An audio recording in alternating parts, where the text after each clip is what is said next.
Hello दोस्तों, नमस्कार। कैसे हो आप सभी? उम्मीद करता हूँ आप सभी स्वस्थ होंगे, मस्त होंगे, ज़बरदस्त होंगे।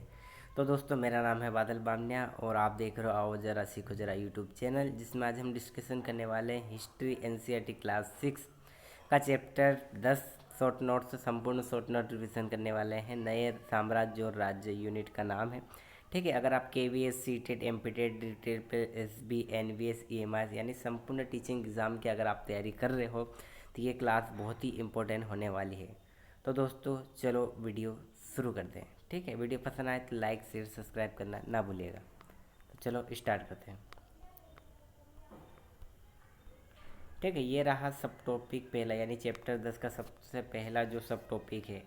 ठीक है, वो ये रहा। क्या बताती है प्रशस्ति यानी प्लेसेस्टिक्स, यानी प्रशस्तियाँ राजाओं की उपलब्धियों का लेख, शिलालेख, ताम्रपत्र। यानी जो प्रशस्तियाँ होती है वो क्या है? तो आप कहेंगे राजाओं की जो उपलब्धियों का लेख है, यानी उनकी जो उपलब्धि उन्होंने जो प्राप्त की वो एक शिलालेख ताम्रपत्र के माध्यम से उन्होंने रिप्रेजेंट किया अपने आप को। ठीक है, दूसरी बात क्या है, कवियों व विद्वानों द्वारा लिखी जाती है, यानी जो ये प्रशस्तियाँ हैं यानी लिखित रूप है। जो अधिक जो कवि है, कोई विद्वान है जिन्होंने किसी राजा के बारे में किसी ताम्रपत्र या शिलालेख पे लिखा है। ठीक है, दूसरी बात है इनमें से राजाओं की वीरता, दानशीलता और विजयों का वर्णन, यानी इसमें जो राजाओं की जो दानशीलता, उन्होंने क्या क्या दान किया, उन्होंने क्या क्या विजय प्राप्त की, उन्हें जीत प्राप्त की, सभी का वर्णन इसमें देखने को मिलता है।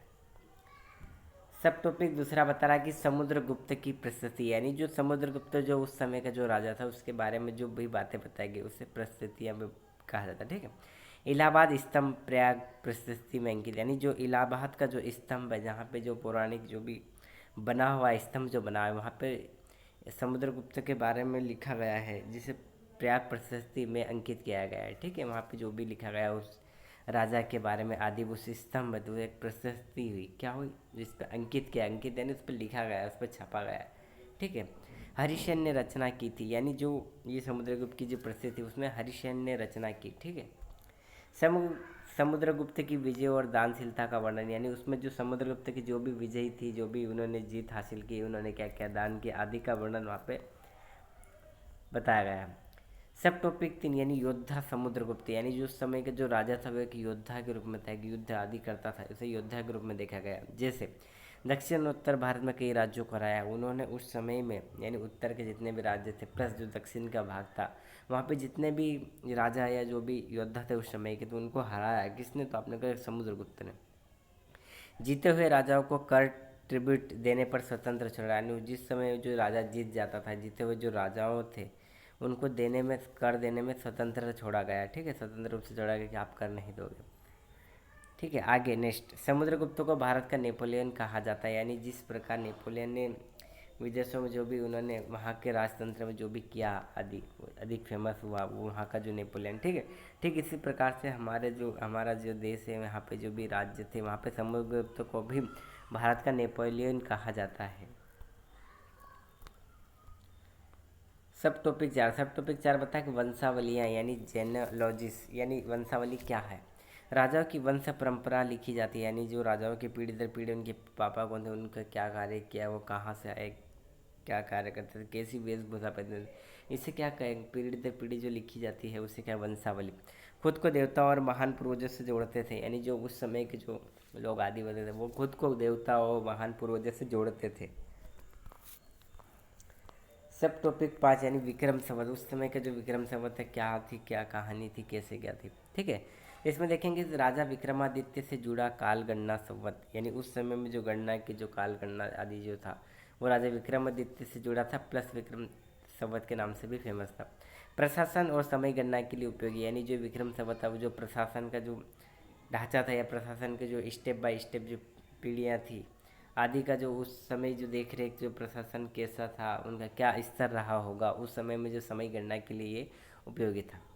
ठीक है, सब टॉपिक 6 में बताया गया है कि हर्षवर्धन तथा हर्षचरित क्या है, यानी हर्षवर्धन तथा हर्षचरित।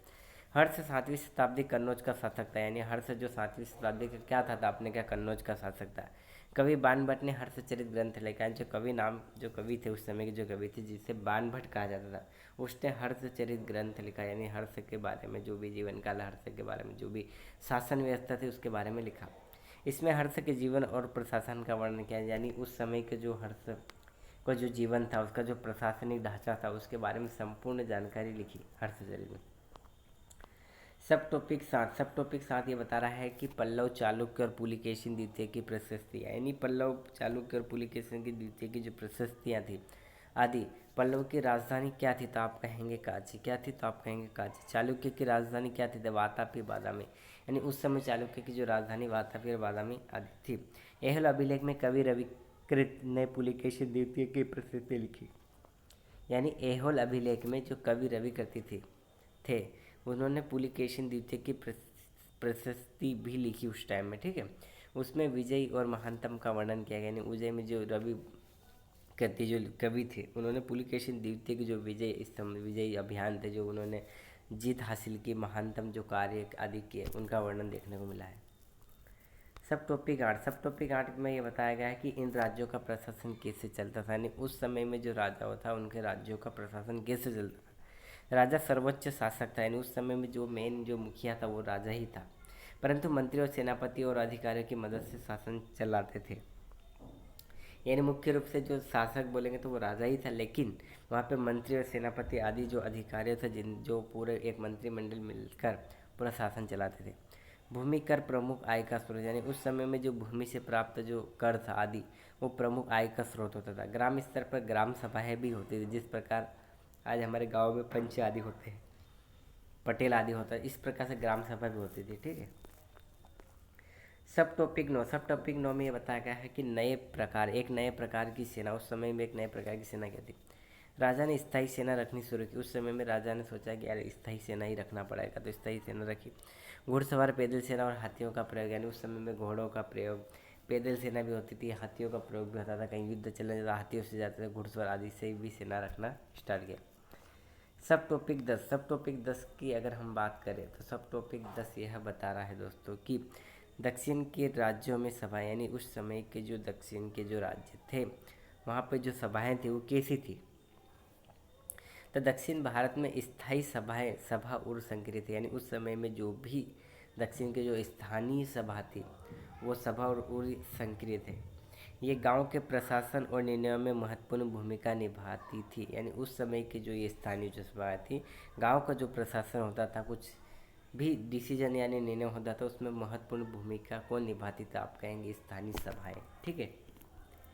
सब टॉपिक 11 ये बता रहा है दोस्तों कि उस ज़माने में आम लोग, यानी उस ज़माने की बात की जा रही है जब ये शासन व्यवस्था चल रही है उस समय की, तो वहाँ पे किसान, कारीगर, व्यापारिक समाज की रीढ़ थी, यानी जो समाज होता था, समाज यानी वही कि 10, 15, 25 जो भी लोग हैं या उनके जो परिवार है आदि सभी मिला के एक समाज का निर्माण कर, ठीक है। इसी प्रकार से किसान, कारीगर, व्यापारी उस समाज की रीढ़ होती थी।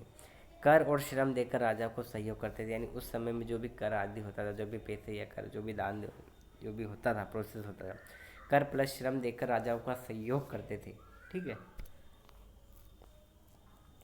सब टॉपिक 12 ये बता रहा है कि एक मछुआरे की एक अंगूठी मिली, यानी एक मछुआरे को एक अंगूठी मिली, उसकी कथा देखने को मिली। लोक कथा के रूप में वर्णन जिसमें एक मछुआरे को राजा की अंगूठी मिलती है, इसमें पता चलता है कि लोक कथाएँ भी इतिहास समझने का स्रोत है, यानी उस समय की जो लोक कथाएँ थे, उस समय की जो कहानियाँ हैं, कथाएँ, उससे भी हमें इतिहास समझने के स्रोत मिलते हैं, ठीक है।